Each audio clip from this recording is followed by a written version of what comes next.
Hey everybody, welcome back to Monkey Shine Lab. Today, this episode anyway, there may be a couple of episodes today, who knows, sometimes that happens. But what I've got for you this episode is my M2 collection, as well as the larger scale Batmobiles that I own and some other interesting stuff that's off the 1/64 scale, but mostly what this is my collection of M2. I don't have any rhyme or reason why I buy a certain car, so I was just gonna let this roll by, with the music a little bit. But the basic philosophy is I buy what makes me go, ooh. When you see a pink Cadillac, what do you do? What do you do? Well, what I do is I buy the damn thing. I actually consider M2 to be my baseline of diecast anymore. I do collect things with golf livery on it, and I'm going to do a spread of all my golf livery stuff, but that's going to take a while to film, I'll tell you what. You'll see that soon, though, because I want to get it done. There are a couple of customs in here, though, with golf livery on them, so if you like that like I do, please enjoy these pieces. They were all donated to me, given to me by very, very wonderful, generous, kind individuals. Thank you very much for contributing to my delinquency, folks. Anyway, take a look at the cars, and then I'll be back to kind of sum it all up. Okay? All right, here we go.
As you can tell, I'm crazy about a Mercury.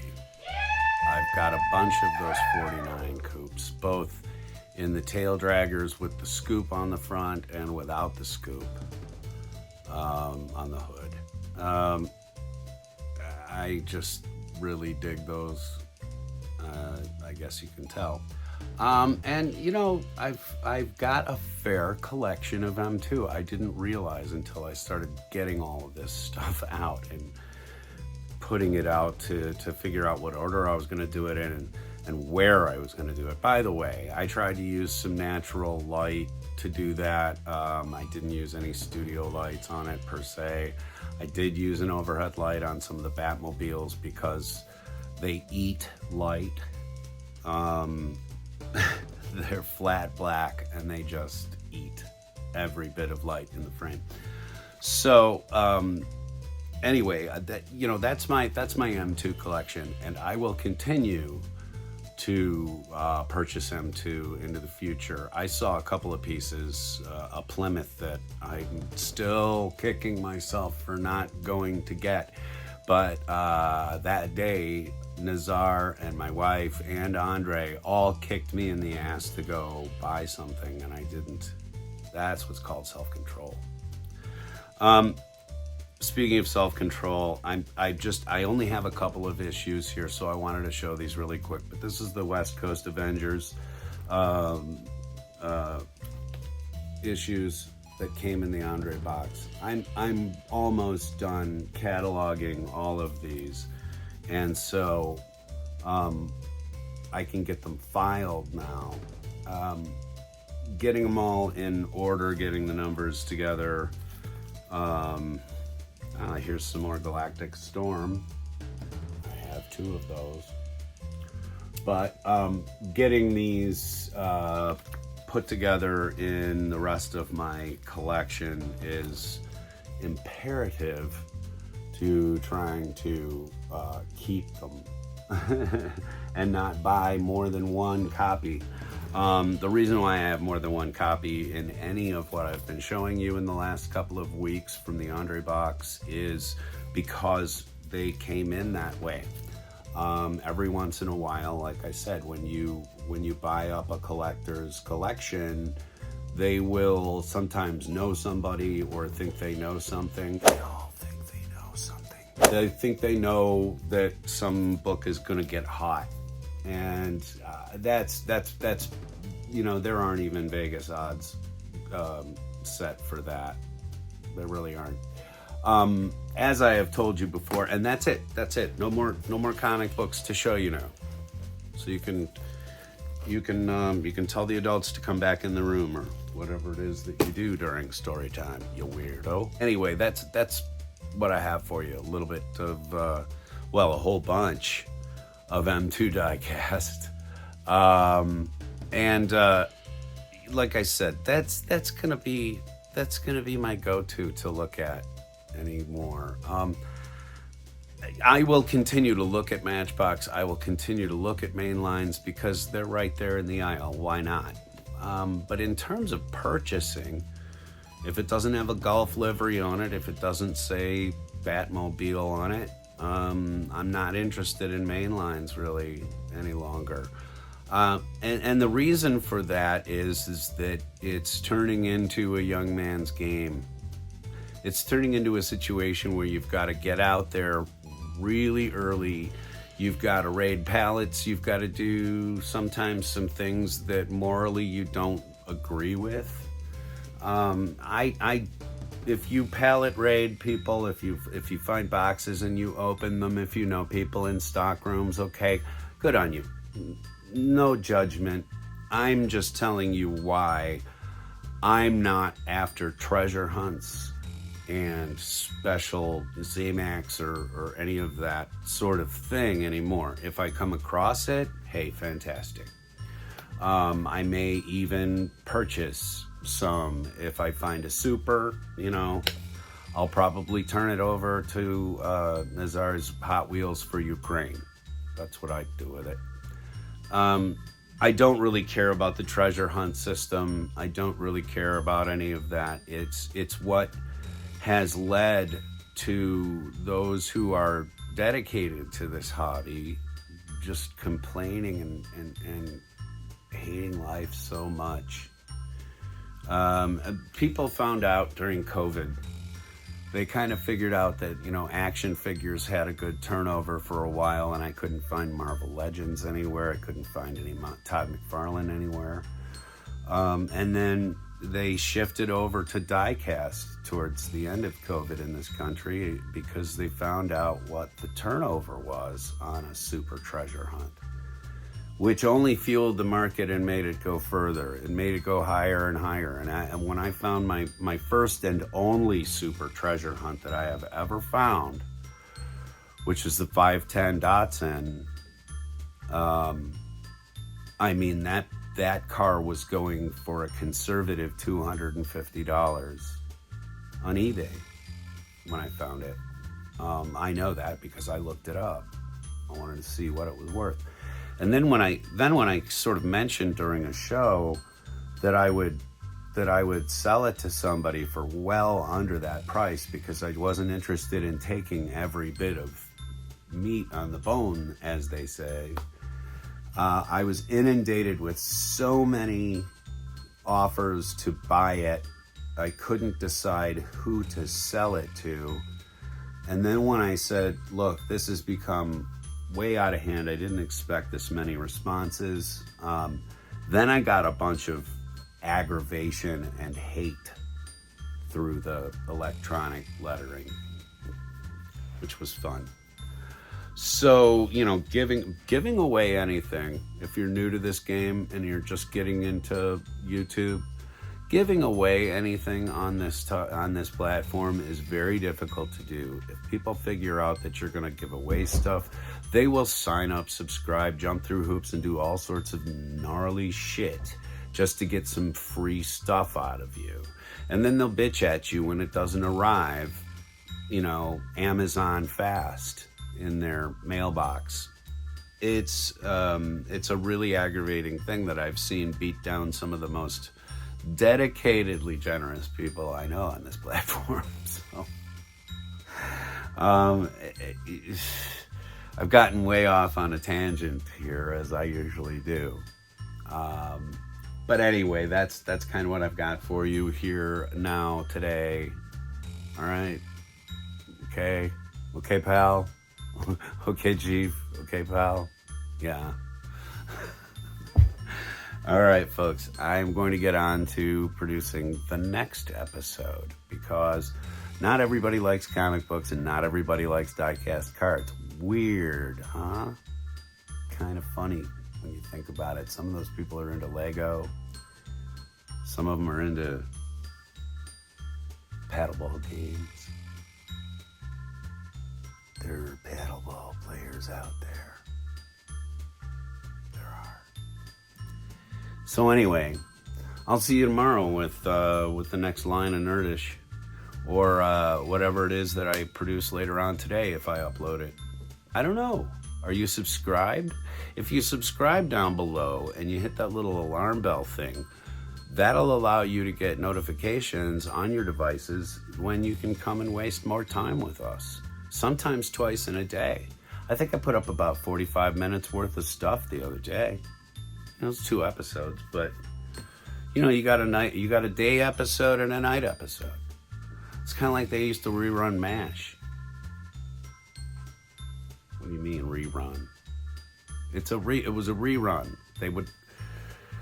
Sometimes they would play television shows twice, and then they would call the second time as a Forget it. I feel old. I'm out of here. Bye.